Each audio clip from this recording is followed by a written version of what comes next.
नमस्कार दोस्तों, मैं हूं राजीव। आपका हार्दिक स्वागत करता हूं हमारे एजुकेशन प्लेटफॉर्म एग्जाम गंगा में। दोस्तों आज हम लोग हिंदी का एक और मोस्ट इंपॉर्टेंट चैप्टर पढ़ने वाले हैं जो कि बहुत छोटा सा है, उसको देखेंगे। वो क्या है? हम पढ़ेंगे आज अघोष, सघोष, अल्पप्राण, महाप्राण। ठीक है, इससे पहले हम लोगों ने वर्णमाला का बेट चैप्टर खत्म कर दिया हो, उसमें जाके आप लोग देख लीजिए। अगर जिन लोगों ने नहीं देखा हो उसको जाके देख लीजिए। वर्णमाला से रिलेटेड कोई भी क्वेश्चन आपको आउट ऑफ सिलेबस नहीं होगा, उसमें सारे क्वेश्चन आपको कंप्लीट करा दी गई है और उसको जाके कंप्लीट देख लीजिए। सेम चीज़ आज आइए चलिए हम जो यहाँ पे सघोष और अघोष, अल्पप्राण, महाप्राण को खत्म करते हैं। ठीक, चलिए देखते हैं। जैसे हमने क्या वर्णमाला की सीरीज में बताया, क्या बताया, जैसे हम लोग स्वर और व्यंजन पढ़े। स्वर व्यंजन में क्या बताया? जैसे कि जिन ध्वनियों को उच्चारित करने में कोई रुकावट उत्पन्न नहीं होती, उन वर्णों को क्या बोलते हैं हम लोग? स्वर बोलते हैं। मतलब कहने का मतलब ये है, स्वरों को उच्चारण करने में हमें कोई रुकावट नहीं होती है, उसको हम स्वर बोलते हैं। और जिन वर्णों को उच्चारण करने में स्वरों की सहायता ली जाती है उसको क्या बोलते हैं हम लोग? व्यंजन बोलते हैं। सेम यहाँ पे भी देखेंगे, सघोष और अघोष को, अल्पप्राण, महाप्राण को उसके बाद देखेंगे। अब देखिए उसी तरह हमारा क्या होता है? कंपन, वाइब्रेशन, जिसको हम लोग वाइब्रेशन अंग्रेजी में बोलते हैं, और अनुनाद। तो कंपन के आधार पर वर्णों को दो भागों में बांटा गया है। कौन कौन भागों में? अघोष में और सघोष में। अब देखिए होता क्या है। देखिए जब कंपन, किसी वर्ण को उच्चारित करने में हमारा कंपन सबसे ज़्यादा लगेगा, जब ज़्यादा कंपन लगेगा तो उसको हम रखेंगे सघोष में। और जिन वर्णों को उच्चारित करने में हमको कम वाइब्रेशन फील होगा उसको रखेंगे हम लोग अघोष में। कंपन का कहने का मतलब, जब कोई वर्ड उच्चारित करेंगे ना, आप यहाँ पे हाथ रखिएगा, ठीक है। अगर उसको वर्ड को बोलिएगा, जैसे हम क बोलेंगे, ख बोलेंगे, ग बोलेंगे, हल्का से यहाँ पर रखेंगे तो आपको उंगली पे वाइब्रेशन फील होगा। जिन वर्णों को बोलने वाइब्रेशन कम फील होगा उसको हम लोग अघोष में रखेंगे, और जिनको ज़्यादा वाइब्रेशन फील होगा, छूने पे दिखाई नहीं देता बस फील होगा, तो उनको हम लोग सघोष में रखते हैं। जैसे देखिए क्या होता है, हमने क्या बोला? सघोष अघोष में, इसमें क्या होगा? वाइब्रेशन ज़्यादा फील होगा, और इसमें अघोष में वाइब्रेशन कम फील होगा, यानी कंपन। तो इसी तरह देखिए हमने पहले लिख रखा क ख ग घ अंग, च छ ज झ इय, ट ठ ड ढ अड़, त थ द ध न, प फ ब भ म, य र ल व श ख श ह। ठीक, जैसे इसको हम नामकरण कर दें, ये प्रथम वर्ग, क वर्ग का प्रथम, ये द्वितीय, ये तीसरा, ये चौथा, ये पांचवा। इससे सभी वाकिफ है कैसे हम लोग कैटेगराइज करते हैं। ठीक है, अब देखिए, अब इसमें हम लोग बोले जो पहला और दूसरा होता है, जो पहला और दूसरा, ये पहला और ये दूसरा, इसको हम लोग किसके रखे हैं? कैटेगरी में रखते हैं हम लोग अघोष में, यानी कि पहला और दूसरा। कहने का मतलब समझिए, जब हम क को उच्चारित करते हैं तो क में हमारा वाइब्रेशन कम लगता है, रख के देखेंगे यहाँ पे क। और ख को जब उच्चारित करें उसमें भी वाइब्रेशन यानी कंपन कम होता है, ख।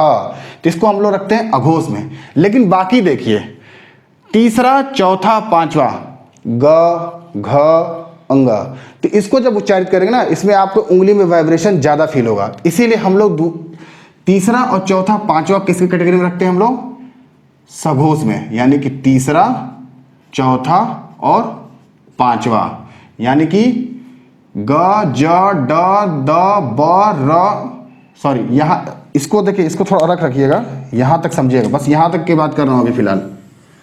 यानी कि स्पर्शी व्यंजन की बात हो रही है, ठीक है, स्पर्शी व्यंजन की बात हो रही है। तो हमारा तीसरा कौन सा हो जाएगा? ग ज ड़ द और ब, तीसरा हो गया। इसी तरह चौथा ये हो जाएगी, पांचवा ये हो जाएगा, ये हो गया। और सेम पहला दूसरा कहाँ हो जाएगी? ये कचट तप और ख छ ठ थ फ, ये हो जाएगा इसमें। और देखिए इसमें और नीचे भी है, और बाकी इसके अलावा और क्या आता है इसके अंदर? देखिए अघोष, अभी अघोष के देखते हैं, पहला दूसरा हो गया वर्ग, और क्या आता है इसमें? इसमें आता है श ख श, यानी कि तीनों, श ख स। अब इसको भी जब उच्चारित करेंगे, ध्यान दीजिएगा, इसमें वाइब्रेशन कम लगेगा। अब हमने ह को छोड़ दिया, ह को जब भी देखिए हाथ रख के उच्चारित करिएगा उसमें कंपन ज्यादा होगा, तो इसीलिए हम उसको सघोष में रखते हैं। तो ये हमारा हो गया अघोष की कैटेगरी, पूरा इसमें अघोष खत्म हो गया।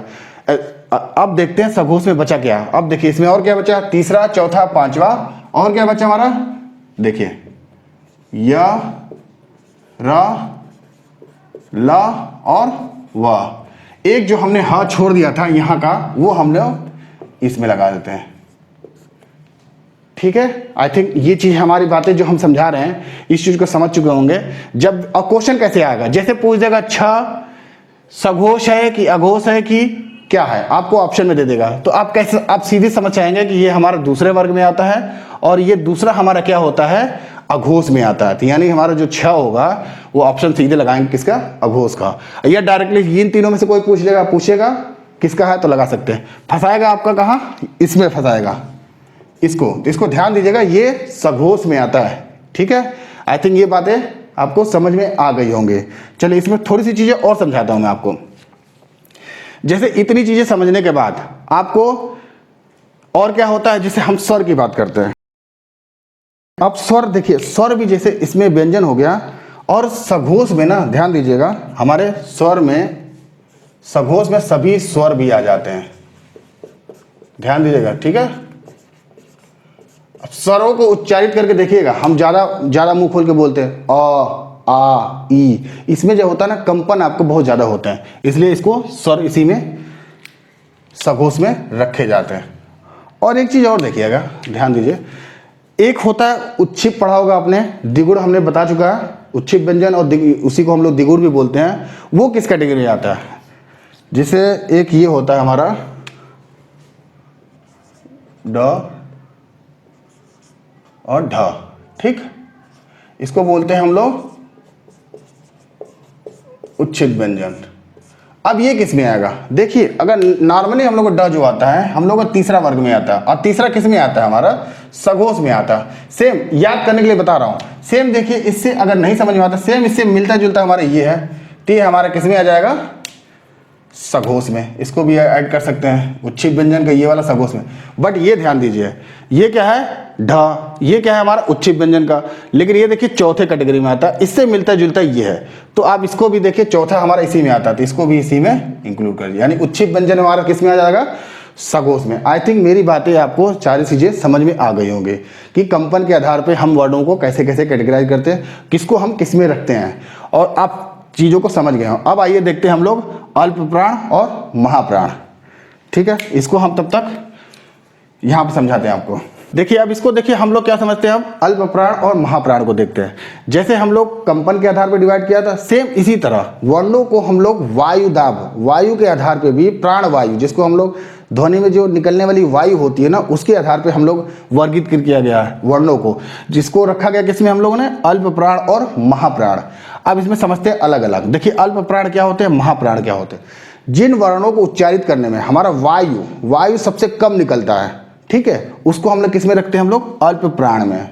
और जिन वर्णों को उच्चारित करने में हमारा ध्वनि वायु जो होता है ना ज्यादा प्रेशर के साथ निकलता है, उनको हम लोग किस में रखते हैं, हम लोग महाप्राण में। प्राण वायु ज्यादा निकले तो महाप्राण, प्राण वायु कम निकले तो अल्प प्राण। अब देखिए इसमें आते कौन कौन से, सेम ये चीज लेते हैं, इनको कैटेगरी नाम रखा गया हुआ। अब इसमें देखिए अल्प प्राण में हम किस कौन कौन से रखते हैं, देखिए जैसे हम कौन कौन सा है, हमारा है पहला तीसरा समझ गए होंगे, और पांचवा। पहला मतलब क च ट त प, और तीसरा मतलब आप समझ गए ग ज ड द ब, और पांचवा मतलब आप समझ गए अंग पंचम वर्ड, ये सारे।